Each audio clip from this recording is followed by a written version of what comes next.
I just streamed like 7 hours of this game, and this is an impression video that focuses kind of more on the negative side of things, because I feel like there's people that are glazing the game a lot, especially fighting game players and people that got sponsored to play it. Not to suggest that their opinions are, you know, disingenuous or something. I just wanted to highlight certain aspects of why you might not want to play this game or not want to buy it, or at least not want to buy it yet. I feel the need to preface this by saying that the game has a fantastic foundation and that I do not for a second regret getting this game and buying it, and I plan on playing it a lot in the future, like a lot. It has a lot of good things going for it, but I just wanted to highlight some reasons why somebody might not want to get this game, or some things that they should probably look out for in future updates maybe. So first things first, the training mode feels pretty good generally, except for the standard for reset is holding all the buttons. It's not great, but the main way that you're actually going to be resetting it is by having a save state and just going back to that save state,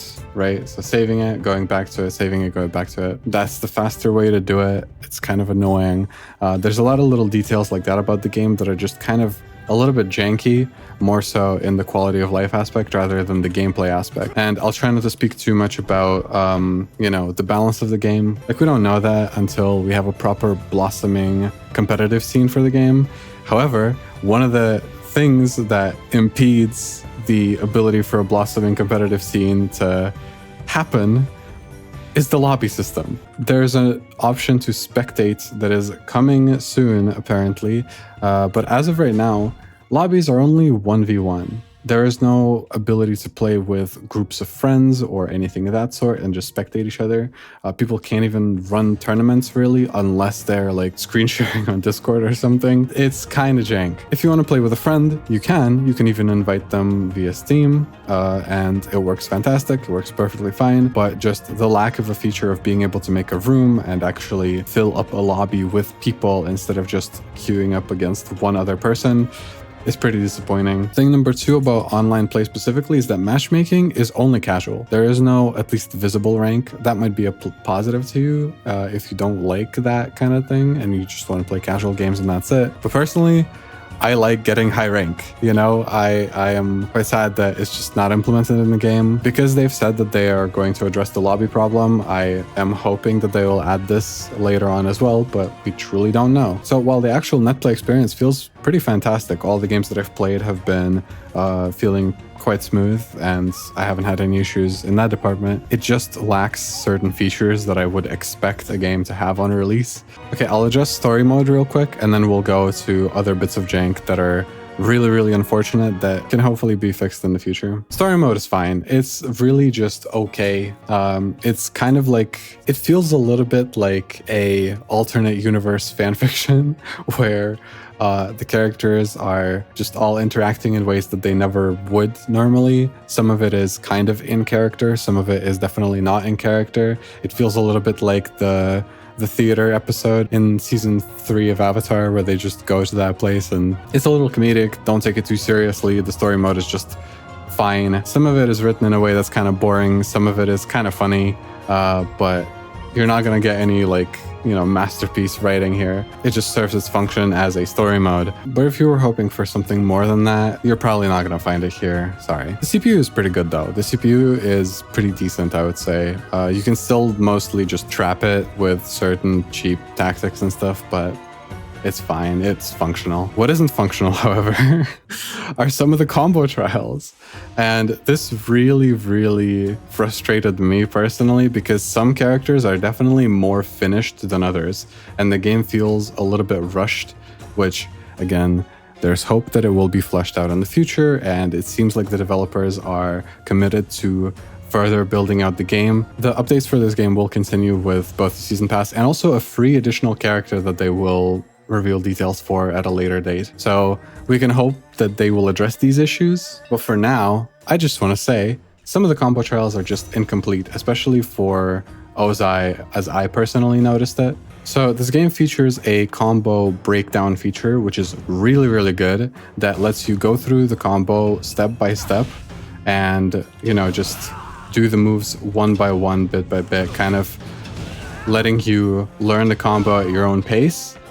and it grades you on how well timed you were, right? So if you were too slow in some inputs, it corrects you, lets you try again, and, you know, grades you on your performance. That is a really, really good system, especially for longer, more complicated combos. I particularly used this a lot when I was labbing Zahir. This system is fantastic. However, it is not without fault, because in the actual combo trial, the way that it's notated, it is impossible to do this.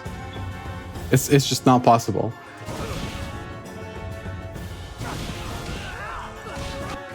Like, this is just not notated correctly.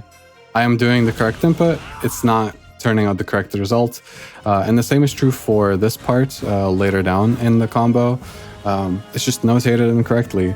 And there are certain instances where combos can happen even though you didn't do them correctly. There are some instances like this where you're just locked in a combo and you can't progress. So if you were planning on doing all the combo trials, I mean, you could still do most of them, obviously, but there are certain combos that just drop, or that just don't get notated correctly, or that don't display correctly in the breakdown, everything. Like, it's just messy, and you will have to accept the fact that some of this will just be incorrect. And I was able to figure it out because I am a fighting game player that is somewhat experienced. I'm like pretty good. If a novice picked this up, I can't even imagine the level of frustration that they must experience when they went through the breakdown, did the combo correctly, and everything worked.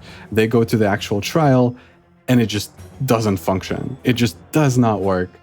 And this isn't the only example of this happening. It happens in a couple other Ozai specific combos. Those are the ones that I've tried doing. I've seen people mess up on other combo trials as well. So it's a quality of life thing that will definitely need to be polished up. And finally, this one is like one of the more baffling ones, I guess. This game was not made with keyboard in mind whatsoever, which, as you might see, is what I use to play fighting games. And I have been using it for the past like 2 years. I have played at a relatively high level, like competing in online tournaments and stuff like that. Like, I'm not the best player in the world, but I do just fine by using keyboard and control type, controller, or stick. Those are the options that are presented to you. The only reason why I'm able to play the game normally with my regular controls is because I had to crawl into the game files. And for the record, you need to find the folder data and the file button config, in which you will have to manually change the buttons that are assigned to your controls, because you cannot switch from arrow keys. You can't. The game does not allow it to you. In control settings, you can only change the settings for attack and, you know, flow and all these things that you're going to be doing with your right hand, most likely. Maybe if you're left-handed, the arrow keys are fine. That's possible, I suppose. But if you want any more kind of involved changes to your controls that, you know, such as using ASD and spacebar to jump, you will need to go into the game files for this. And the thing is, it's annoying, but it's like, okay, I would not be complaining about it, except if I'm in the character select menu and I press spacebar to go up, it selects as well. I guess it's just hard-coded to select things when you're pressing spacebar. So anytime that I go up, I am automatically selecting that option if I am able to select it. Now, in the characters, I'm actually able to, you know, exit out and then, you know, select somebody else, but I can't do that when selecting my assist types. So each character has 3 assist types. They change the gameplay in a pretty drastic way, I would say. And you can scroll through them by pressing up and down. However, if I press up, it selects it before I can go up. The only way for me to select exactly what I actually want if I accidentally go down too much is that I have to like unselect it, right? And then select somebody else so that it refreshes. I go back to selecting, and now I can select, you know, Gyatso or whoever I want. It's just finicky. It's just weird. It was not made with keyboard in mind for some reason. You're selling games on Steam, and like most people are playing on keyboard on Steam, I think. I feel like it's a reasonable expectation, especially you have regional pricing on. Maybe, I don't know, maybe Americans primarily use controllers, but I feel like most PC players will default to keyboard on like most things, right? Because a keyboard is a periphery that you always have. I don't have a controller because I just don't need it. This kind of lack of polish is just, it just feels really bad. It just feels really bad. Unless all of those issues don't bother you and you just want to play the game and have a grand time, because the gameplay is amazing. It's awesome. I would say that wait until you can see that they resolved some of these issues, that they have polished up the game. Wait and see how the competitive scene maybe progresses, to see how the actual gameplay will end up looking like. Because again, right now, nobody's doing anything optimal, right? Everybody's just kind of riffing it. So I was doing the Zahir combo trials, and this stuff is awesome. Like I am a huge fan of everything that this character does. And there's like, most of the cast is very unique, very interesting. There are interesting mechanics that each character has, but you can just tell that some of them are just more fleshed out than others because they came later in the pipeline maybe, and the team just didn't have enough time, budget constraints, whatever it was. I am just really hoping that they don't leave it in this state and that they keep developing it and keep improving on it and iterating on it. That's the most that I can hope for. So if you're on the fence about buying it, and if you're somebody new to fighting games, I would say this game is relatively easy to pick up at a very, very basic level. It's just that, again, there's no ranked mode. You might go up against somebody who's a lot more experienced than you, possibly. So just weigh these options against each other. How important is it to you? The Avatar universe, the really, really good fundamental, solid foundation of great gameplay versus all this like jank and kind of low budgetness kusoge kind of vibes that the game has going on. Personally, I'm really happy that I have it. I'm not gonna refund it or anything. What the fuck, refund it? I streamed it for like 7 hours straight. What am I talking about? Anyway, I'm gonna keep playing it, okay? I enjoyed it a lot more than I thought I would. Now I'm just hoping the game succeeds. I'm hoping the game does well and that they polish up these issues. That's kind of it. All right, peace out. See ya.